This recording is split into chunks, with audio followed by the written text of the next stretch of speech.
Hi, I'm Tom Bradford. In this video, I'm going to talk about the 3 things that you need to demonstrate to make a successful application for a UK Innovator visa. This is also relevant if you're applying for a UK startup visa. So in this series, I'm covering everything you need to know to apply under these routes. Feel free to subscribe just by clicking on the button here, or contact me on my details below for legal advice and assistance on preparing your application and the business plan. So let's make a start. The 3 things you need to demonstrate are innovation, viability, and scalability. Now let's just go through these in turn. The first one is innovation. This means the applicant has a genuine original business plan that meets new or existing market needs and or creates a competitive advantage. Now let's think about this for a moment. If you've been thinking about applying previously under the old Tier 1 entrepreneur visa, all you needed to do is invest in an existing or new business in the UK, but it did not necessarily need to be new. It didn't have to need an element of innovation. You could even invest in an existing franchise. And I was speaking to someone yesterday who was asking me about, look, can I invest in a franchise for the startup visa or innovator visa? And I was just saying that, look, you've got to be careful here. Franchises are, on the whole, or if not invariably, worldwide businesses or successful businesses, at least on a national level, that have an existing model. They have a prototype which then can be replicated. Now, if you're buying into an existing franchise, then by its nature, it's not necessarily something new. So I would say there are possible exceptions to this rule, but a franchise is not generally going to cut it. Now, it may be that you are setting up your own franchise. That might be okay. But really, an innovation, you're going to be looking for something which is probably in the tech space, or at least that's likely. Now, look, every business needs a digital marketing plan now and a website, etc. That's a given. But most innovation today you will see in the tech space. And I think generally the innovation criteria is going to be easier to satisfy if you're doing something which has a digital element. Now, I'm also working with a client at the moment who's looking at doing something which basically involves building a community around a particular particular community in London of a particular national and ethnic background, and building a community around that, which historically you would have seen more in the form of a community centre. And what we're doing is working that into something which is much more digitally focused, about building an online community. Now, of course, this will manifest itself in the form of meetings at community centres, events, one-to-one interactions. But look, guys, you need to have some element of innovation that's most likely to be seen in connection with digital. Where are there exceptions to this? Well, it might be you don't have a digital business, but there's some unique IP, intellectual property. If you look at the settlement criteria, and I showed you the diagram in my last live stream, the settlement criteria include a substantial research and development and an application for IP protection. So that's another litmus test, if you like. If what you're doing is not going to result in something which is capable of being protected, and you want to apply under that limb of the settlement criteria, so R&D protection. Let me just zoom into that. Then let's just zoom in here. So you can see the first one, R&D, substantial R&D developments, and you've applied for IP protection. That's only one of many criteria, one of many routes that you can go down, but innovation itself is essential.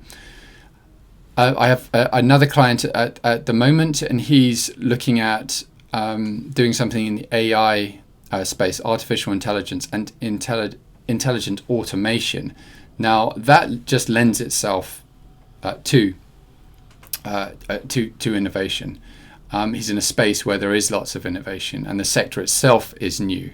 So that might be less of a challenge, and then perhaps less of a need to do something which has a digital, a strong digital element, because AI could be something which is outside of the digital space. But the digital space would be the starting point. If you want help with developing your idea into something that would qualify, or taking your pre-existing idea and seeing whether it would meet the rules, do let me know. Just contact me on the details below, and I'd be pleased to speak with you. So look, the next criteria is viability. The applicant has or is actively developing the necessary skills, knowledge, experience, and market awareness to successfully run the business. Now, this is framed in the language of skills, knowledge, and experience. But look, at the end of the day, the finance is going to be a strong element of that. Unless you can show that you're going to be able to financially support yourself in the UK and support your business in the UK, you're not going to qualify under this criteria. Viability is also about financial viability. Now, there's two elements of that, because the UK is naturally quite an expensive place, particularly in London. But there are various incentives, depending on the business sector that you're in and what you're doing. There are incentives and tax breaks, for example, that you can qualify for. For example, if you're doing something in the fintech space, there's plenty of benefits. The government is really trying to incentivize people to start up fintechs, because we're losing some business in Brexit to the continent, and so there's a big push for London to be, the digital heartland of Europe, and so part of that is incentivizing fintechs, because we have a very strong financial sector base here in London. So again, if you want to know more about that, do get in touch. And I can tell you the details. It's not going to be of relevance to everyone. But on viability, we're talking here about financial viability. Now, some of my clients have income from an existing business abroad, and their startup is funded by that. And if you speak to people in the startup space, a lot of if you're a completely fresh startup and you're coming from a position where you're salaried, where you've been salaried. A lot of people just say, look, if you're starting a startup, the first thing you need to do is get a job. In other words, you need some form of residual income to keep the startup going and to fund the many expenses that a startup and new business entails. Now, on that point, work. What can you work at and what can't you work at? There's a couple of points to be made. So there's a difference between the startup and the innovator work restrictions for the UK.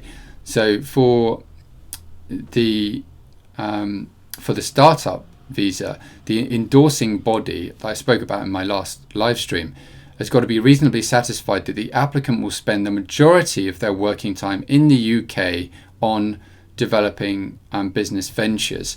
So that's the majority of their working time. So there's still scope, and there's going to be guidance on this. Do take advice on any particular case. Get in touch with me. And I can advise on your specific circumstances. But although there's been no guidance yet, the rules make it clear that this is the majority of your working time. But that still leaves scope for working on something outside of your business, which is bringing in income, or let's say having a property portfolio or rental properties which you're earning residual income from. And then this is to be contrasted with the work restriction, if you like, for the Innovator visa. So that says the endorsing body is reasonably satisfied that the applicant will spend their entire working time in the UK on developing business ventures. So I think there's probably 2 points to be made about this. The first point is that if you have some form of passive income, that's not going to be a problem, whether you're under the Innovator visa or startup visa, or income from investments. But the second point is that it's possible to, in some cases, it will be possible to incorporate the revenue generating activity within your business proposal, and that's quite possible. So if you're going to be moving, say, if you are working, if you're salaried at the moment, you're moving into a position where you're going to be more on a consultancy basis, it may be that can be incorporated within the business plan. Now, again, novelty, viability, scalability still needs to be demonstrated. But the key thing, and the key I think, point of vulnerability for any business is going to be the first few months or possibly the first year, because that's when a period when you may not be automatically generating income from your business, but you're still going to need some income to keep you going. For some, this isn't going to be a problem. I do act for large international operations who are setting up subsidiaries here. And there are also other visa routes available. For example, I've spoken on this YouTube channel about the sole representative visa for the UK. So this isn't for everyone, and for some people, viability, in the sense of viability, isn't going to be a problem. It may be that you've got venture capital funding. Depending on your business, I can introduce you to my network, which includes funders. It includes universities. I've got a project on at the moment to assist Innovator and startup visa applicants, where I will connect you with a university, and under this program in the UK, a knowledge exchange program, you may qualify to have students from the university to assist you in your enterprise, because universities are very much keen on innovation. A lot of them have innovation hubs. A lot of them are looking to connect with the private sector to give students experience in technology or areas of innovation, and connect people with the startup world, which is a very exciting place to be. So that's the viability criteria. What about the third criteria? It's scalability. So there's evidence of structured planning and of potential for job creation and growth into national markets. So you've got to demonstrate this.